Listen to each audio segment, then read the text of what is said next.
From the Huntington Bank Studio, this is Colts 360. The playmaker That's right here, you feel me? Las Vegas and get it done. Let's go! Give me 2 claps and a Ric Flair. Woo! We got it done. Let's go. You know what I'm saying? Oh, Vegas. Big dog. Oh, man. Vegas, look at this. Hey, we cashing out outside the casino. Big dog. Nook your back. Yes, sir. Yes, sir. We Colts win. We got the win on the road. That's what it's all about. Raiders 27 and the Indianapolis Colts 44. On behalf of the entire Los We're on our way, baby. That's for safety. Thank you guys for tuning in. It was a great win in Vegas. I've personally never been, so I'll definitely be back and I'll think about this win. Go Colts! And if people in the South and everyone else, get that barbecue and sweet tea going because it's a Colts win! As the stakes continue to climb this season, the Colts rise to the occasion in Vegas as Indy scored its most points in a single game since 2014. Even on those bright lights of the Vegas Strip, nothing shined brighter last Sunday than the Colts' 44-27 victory, and we revisit that show-stopping performance over the Raiders.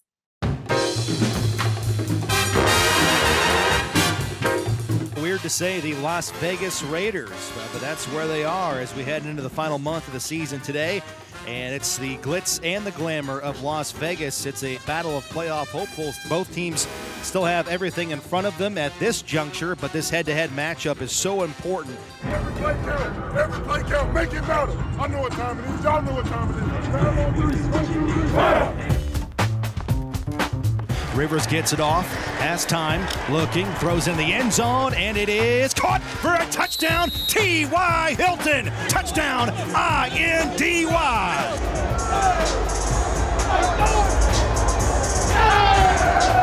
Derek Carr out of the gun, looks, fires upfield at the goal line, and backpedaling his way into the end zone is Nelson Aguilar for the touchdown, and the Raiders have their first lead of the day.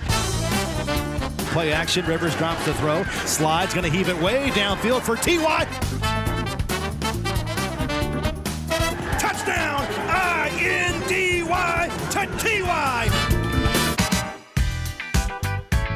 Carr backs to throw, looks, gonna air it out deep into the end zone. Caught in a one-handed INT, are you kidding me? Fantastic defensive play.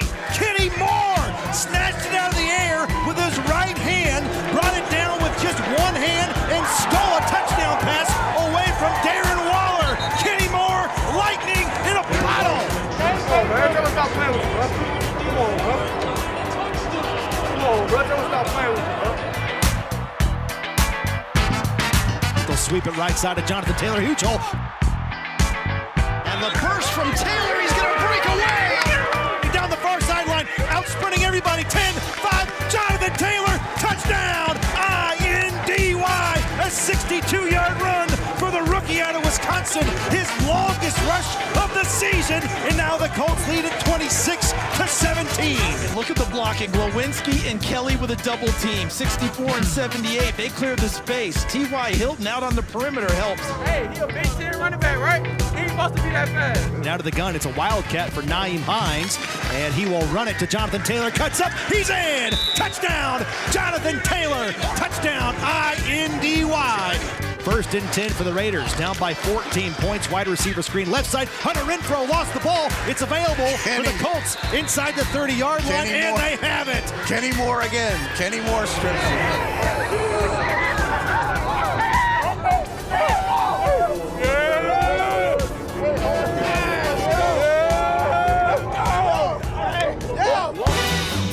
Out of the gun is Carr.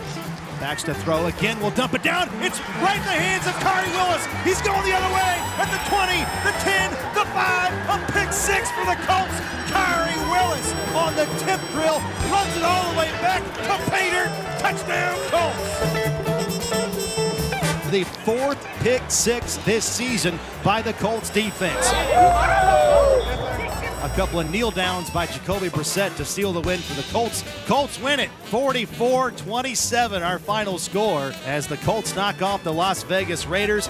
Indianapolis improves to 9-4 on the season. Big win, big dog. In Vegas, baby. Let's go! We got the win on the road. That's what it's all about. Oh, Vegas. Come on, man. Vegas, look at this. Yeah, we cashing out outside the casino. Thank you guys for tuning in. It was a great win in Vegas. I've personally never been, so I'll definitely be back, and I'll think about this win. Go Colts! We out!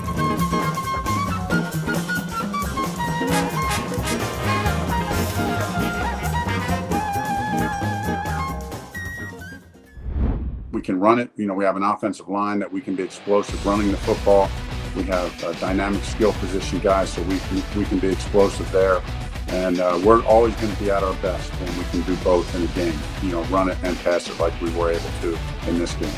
Still ahead on Colts 360, Coach Reich discusses returning home for the playoff push and the play that gets even more impressive every time you see it. Coming up next.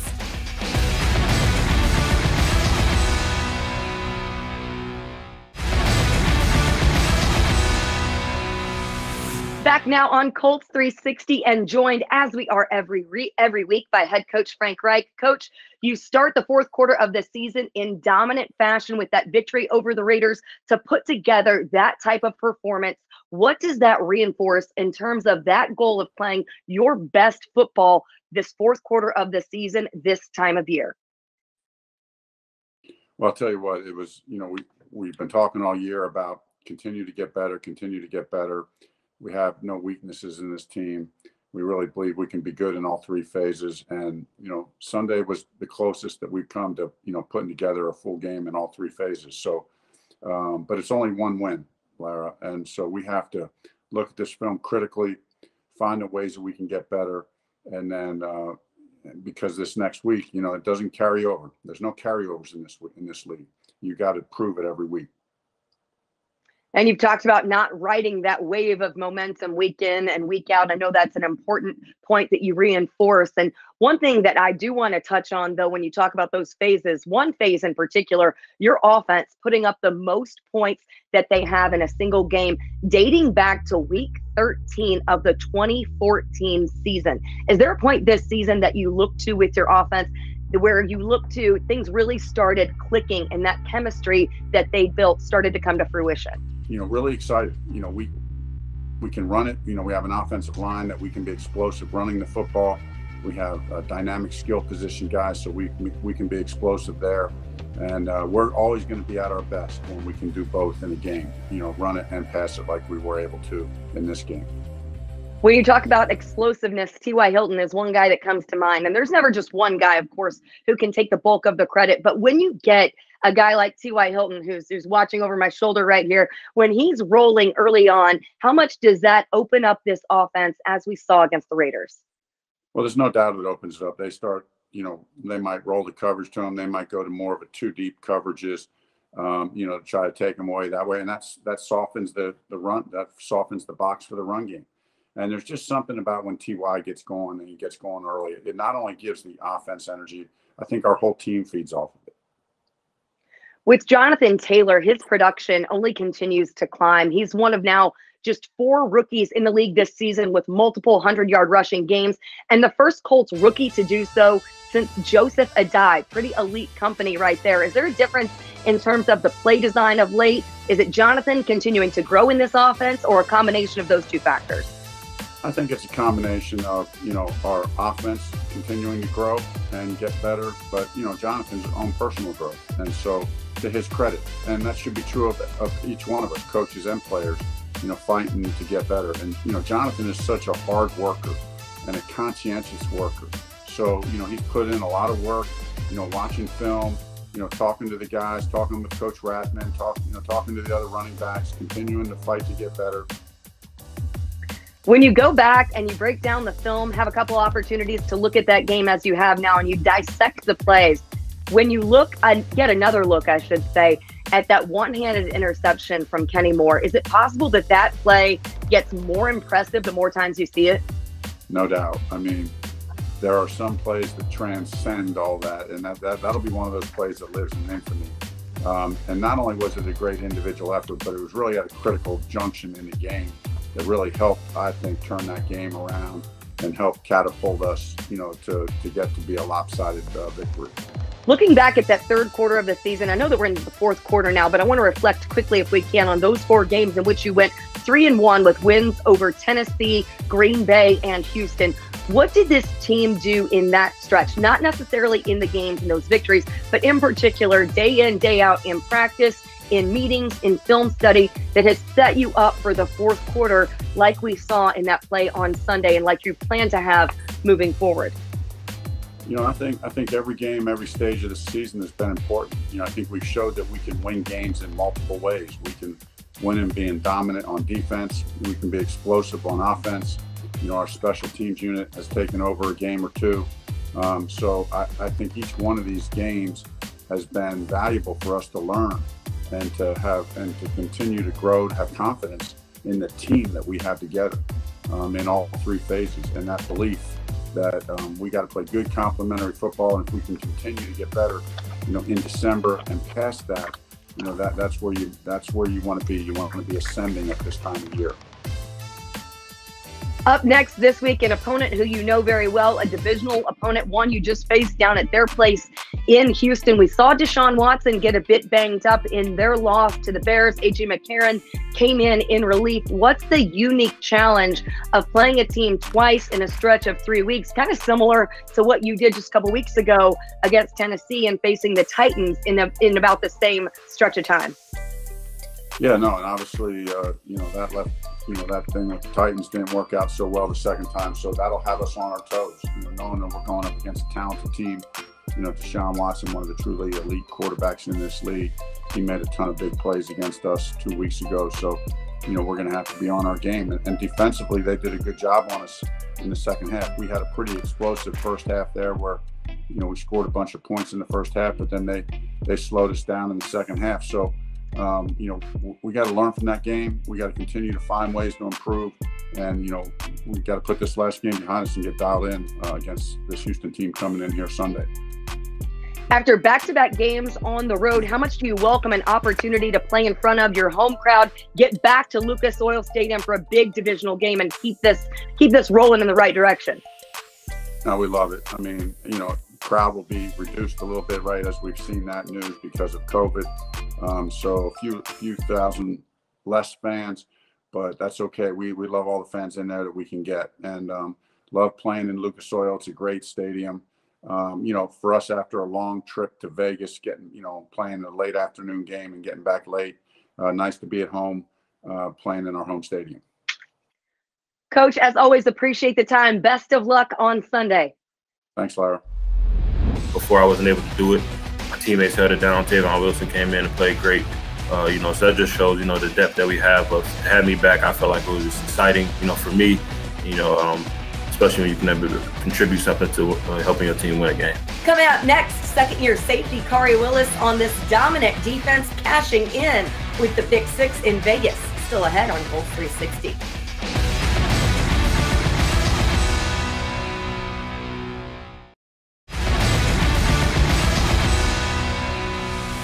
Joined now on Colts 360 by safety Khari Willis, who snagged his first career pick six last week out in Las Vegas, which was the fourth interception that this Colts defense has returned for a touchdown this season alone, which leads the NFL. Khari, what have you guys done as a defense day in and day out that has created opportunities like those big takeaways all around, especially when you talk about leading the league in pick sixes through this point of the season? Yeah, I think we just been on our details. We've been communicating, having fun. This is a close-knit group. We trust and believe in everything that our coaches have been teaching us and have been preaching to us. And I think that, we're beginning to see the results. I think that, we still have a lot more plays to make in us. We all feel that way, and we're just excited for what's coming next. When you have the pick six like you do, Kenny has that impressive one-handed interception in the end zone. You and I talked about that after the game. Big plays like that on defense, what type of dynamic does that create there over on the bench, over on the sideline, that then extends to the offense carrying off of that momentum? Yeah, it's definitely, an energy builder for our team. It's just we always preach about it. Execution that breeds enthusiasm. When you're executing, everybody's having fun, as well as getting our offense extra possessions, or in my case, points on the board. So I feel like we definitely want to do that every week. It's no secret in the league. If you can turn the ball over, get extra possessions, you give yourself a really good chance to win. So that's what we're preaching. That's what we believe in, and that's what we've been doing. You mentioned having fun, and it is clear the amount of fun that this team is having out there. It's not often as a DB that you get to celebrate your own play in the end zone. Tell me about getting that pick six, taking it to the end zone, because you maintained composure there. You kept it pretty controlled. Yeah, it was just fun. I was just glad to be able to take a picture with my guys. We celebrate, we have fun. Everybody on the sideline and all in the end zone. Being greeted by this group of guys. That's more exciting than anything. That I was able just to contribute that. That moment, it was so fun. Not only just for me but for the team. And I think that's what's important.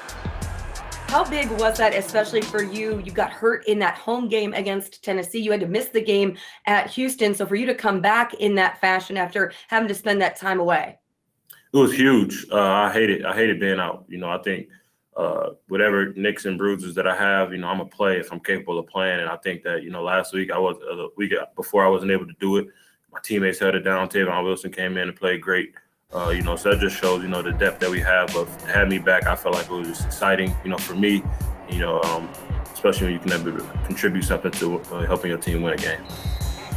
And you've contributed since you walked in the door. I mean, the entirety of your rookie season, you were a prominent contributor last year. Then this season, when you guys lose Malik Hooker, when you did early in the year, and Julian Blackmon gets thrust into that starting role, how much did you draw upon the experiences that you had as a rookie to try to help bring Julian along and contribute to the degree that he has so far in his rookie campaign? I think big time. Anything I can do to help him. He's a bright mind himself. Anything he can do to help me, give me feedback. He's much further along, than I was my rookie year, and it's showing. He's playing great ball. I think we work well together. While Hook is out, helping to get him back, healthy, for next year. But while he's out, I think Julian's been holding it down. He's been doing his thing. I think that he's a smart player. He's very talented. So just with experience, he's just gonna continue to get better. Both of with us. the different strengths you guys bring in, how much do you guys play off of those? How much are you guys playing off of one another in this defense? I think that's why it's been working for us. I think we play our, different contributions, similar mannerisms, but different contributions as far as how we approach the game, focused and, just having fun with it. I think we complement each other well in the back end. Our coach, Alan Williams, Coach Fluke's been doing a great job putting us in position to display our strengths and work on things that maybe we didn't do as well in college. And I think that that's been shown. You guys both had impressive high school careers in basketball. Do you and Julian ever talk about maybe who has the better basketball career? Yeah, all the time. See, even off that, we've been talking about 2-on-2 games. I don't think it's nobody in the building that could beat us. So that's just how we feel. Oh, so you guys together on a team, who would give you the best matchup? Who would be the most competitive matchup you would have to face? I don't know. Probably Big Mo, right? Yeah, you can't. He's too big. So I think, we don't have to get him out of there. We have to play full court. We got Mo out there. We can't play, make it, take it. He just going to post us up. But I think with me, Julian, and Hook, we like our chances versus anybody because Hook can hoop too. So once Hook get back, it's going to be 3-on-3. Oh, that's going to be a lot of fun to watch. We might have to set up a camera for that one in the offseason. The receivers think they can play. The receivers think they can play T.Y. and Zach, but I got to see it with my own eyes. I agree. I want to see it with my own eyes, selfishly. Hey, you mentioned Coach Williams, and he, prior to this tenure with the Colts, he was on the Colts coaching staff for a full decade when the team won the Super Bowl, coaching guys like Bob Sanders and Antoine Bethea. What have you learned most by working with Coach Williams? Details. He's really, really detailed. He's real consistent, in the expectation that he set for us.